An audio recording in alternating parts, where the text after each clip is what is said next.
My grandfather had fought in World War II. He was actually in the Battle of the Bulge and was captured by the Nazis.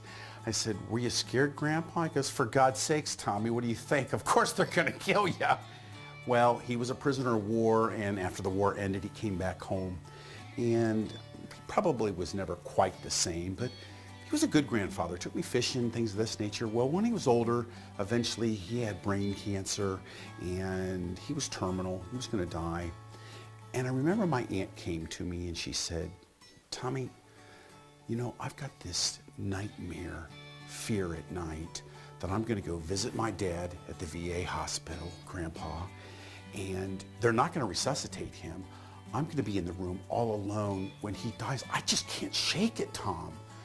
Would you mind coming to the hospital with me so that that just doesn't happen?" And I said, "Sure, I'll meet you there tomorrow at 12 o'clock noon." Well, I got there at 12 o'clock and she hadn't arrived yet. And I went in and saw my grandpa. "Hey, Grandpa, it's Tommy. How you doing?" Just kind of nodded. I go, "You okay? Okay." All of a sudden, he started to have a little bit of problems breathing. And I said, "Hey, you know, come on, sit up, Grandpa." Got him set up. And I could feel his lungs. I could hear his lungs starting to fill up with fluid. And I go, "Hey, Grandpa," he started to sweat. I said, "Listen, you know, no one's coming. I'm starting to get nervous," when all of a sudden it hit me. My goodness, I'm gonna be alone in the room with him when he dies. And it absolutely freaked me out. And I said, "You know what? Listen, I never asked for that. This is my aunt's nightmare." And I actually justified and said, "I'm gonna tell him I love him and I'm gonna leave the room." And I said, "Grandpa, I love you." And I started to leave and walk out the door, and I knew 100% I was doing the right thing. This could mess me up. And as soon as I touched the doorknob, it hit me like a lightning bolt. This isn't about me.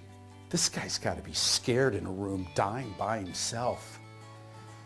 And I went back and I held him in my arms and I talked to him about fishing and all the great times we had. And then all of a sudden, he was gone. I tried to catch him, but he just slipped through my fingers. Life is way too short. Love your family. Be there for them through good times, and in the most difficult times, that's when they need you. Thanks for coming today. I'm glad you're here.